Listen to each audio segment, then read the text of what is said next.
Maintenant, une des plus importantes des nombreuses métaphores astrologico-astronomiques de la Bible concerne les ères. À travers les Écritures, il y a une multitude de références à l'ère. Afin de comprendre, il est nécessaire de se familiariser avec le phénomène appelé précession des équinoxes. Les Égyptiens, ainsi que les civilisations plus anciennes, reconnaissèrent qu'environ tous les 2150 ans, le lever du soleil au matin de l'équinoxe de printemps se produit sous un signe différent du zodiaque selon l'époque.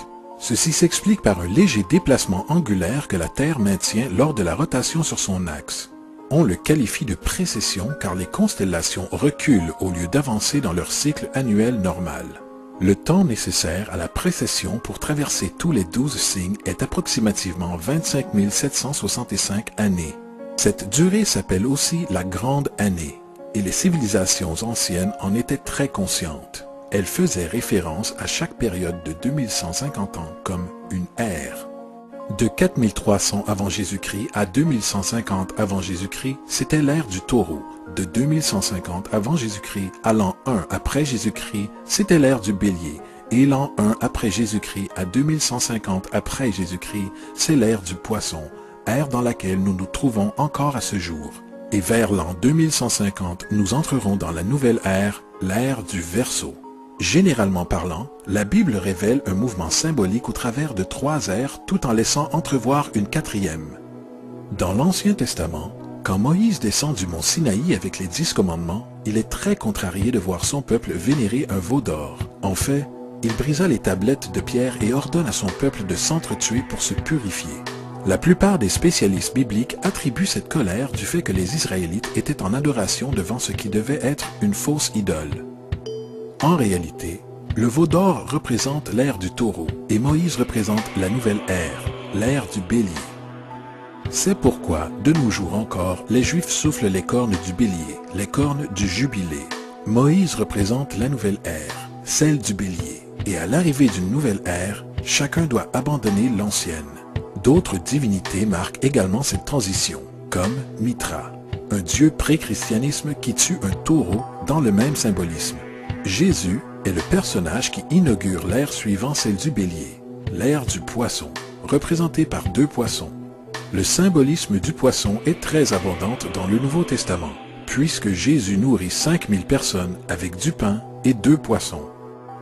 Quand il commence son ministère à Galilée, il se lie d'amitié avec 2 pêcheurs qui le suivent. Nous avons tous vu l'autocollant de Jésus Poisson à l'arrière des voitures de certaines personnes.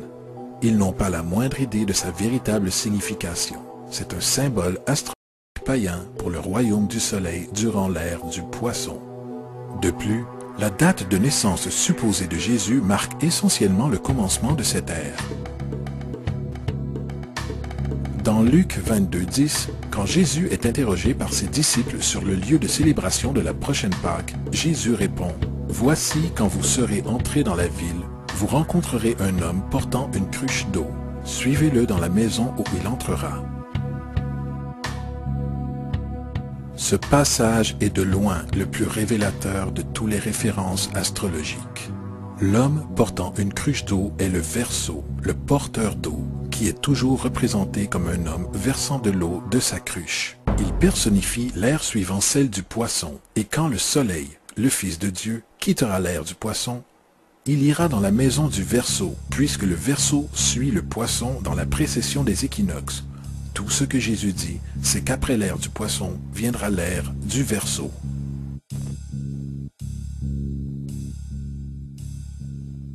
Nous avons tous entendu parler de la fin des temps et la fin du monde. Mis à part les caricatures du livre des Révélations, la source principale de cette idée vient de Matthieu 28:20, où Jésus dit « Je serai avec vous jusqu'à la fin du monde ». Cependant, dans la version du roi Jacques, « monde » est une erreur de traduction parmi tant d'autres. En fait, le mot employé est « ion », qui veut dire « âge » ou « ère ». Je serai avec vous jusqu'à la fin de l'ère, ce qui est vrai, puisque la personnification solaire de Jésus relative au poisson cessera lorsque le soleil entrera dans l'ère du Verseau. Le concept entier de la fin des temps ou de la fin du monde est une allégorie astrologique mal interprétée.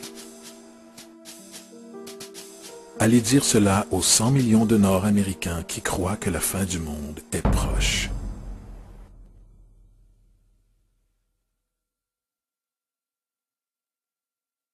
De plus, le personnage de Jésus, un hybride littéraire et astrologique, est explicitement un plagiat du dieu soleil égyptien Horus.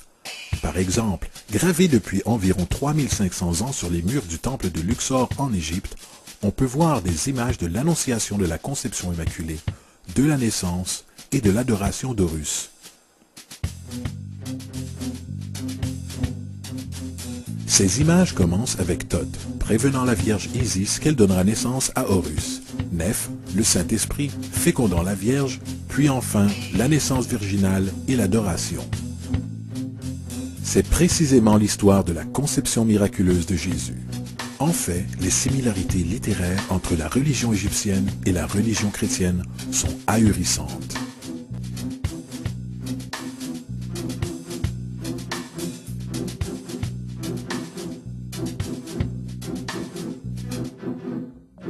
Et le plagiat continue. L'histoire de Noé et de l'arche de Noé est prise directement de la tradition. Le concept de déluge est très répandu dans le monde antique avec plus de 200 citations à travers différentes époques. Cependant, pour trouver une source pré-christianisme, il suffit de lire l'épopée de Gilgamesh, écrite en 2600 avant Jésus-Christ.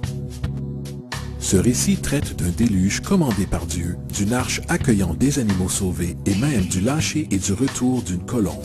Tous ces faits et beaucoup d'autres est en commun avec le récit biblique. Il y a le plagiat de l'histoire de Moïse. À la naissance de Moïse, il est dit qu'il fut placé dans un panier de roseaux et laissé à la dérive dans une rivière afin d'échapper à un infanticide. Plus tard, il fut sauvé par une princesse qui l'éleva en tant que prince. Cette histoire de bébé dans un panier a été directement reprise du mythe de Sargon d'Akkad qui date d'environ 2250 avant Jésus-Christ. Sargon, bébé naissant, fut placé dans une corbeille de roseaux afin d'échapper à un infanticide et fut laissé à la dérive dans une rivière. Il fut ensuite sauvé et élevé par Aki, une sage-femme royale. De plus, Moïse est connu comme le porteur des lois, le porteur des 10 commandements, la loi de Moïse. Toutefois, l'idée de loi transmise par un dieu à un prophète sur une montagne est aussi un thème très ancien. Moïse n'est qu'un porteur de loi parmi une longue lignée de porteurs de loi dans l'histoire mythologique. En Inde, Manu était le grand porteur de loi. En Crète, Minos descendit du mont Dictée où Zeus lui donna les lois sacrées. Alors qu'en Égypte, il y avait Mysès qui portait des tablettes de pierre sur lesquelles les lois de Dieu étaient inscrites. Manu, Minos, Mysès, Moïse. Et tant qu'aux 10 commandements, ils ont été directement sortis du chapitre 125 du livre des morts égyptien. Ce qui était formulé dans le livre des morts par la phrase « Je n'ai pas volé » est devenu « Tu ne voleras point ». « Je n'ai pas tué » est devenu « Tu ne tueras point ». « Je n'ai pas menti » est devenu « Tu ne porteras point de faux témoignages contre ton prochain ».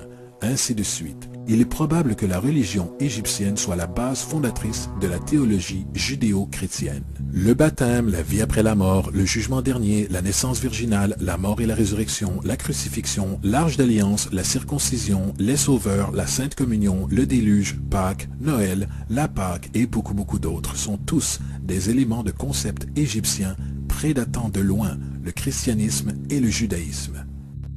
Justin Martyr, un des premiers historiens et défendeurs du christianisme, a écrit « Lorsque nous disons que lui, Jésus-Christ, notre Maître, fut engendré sans union sexuelle, fut crucifié et mourut et ressuscita et monté aux cieux, nous n'avançons rien de différent de vos croyances concernant le fils de Jupiter. » Dans un autre texte, Justin Martyr dit « Il est né d'une vierge, acceptez cela en commun avec vos croyances sur Persée. »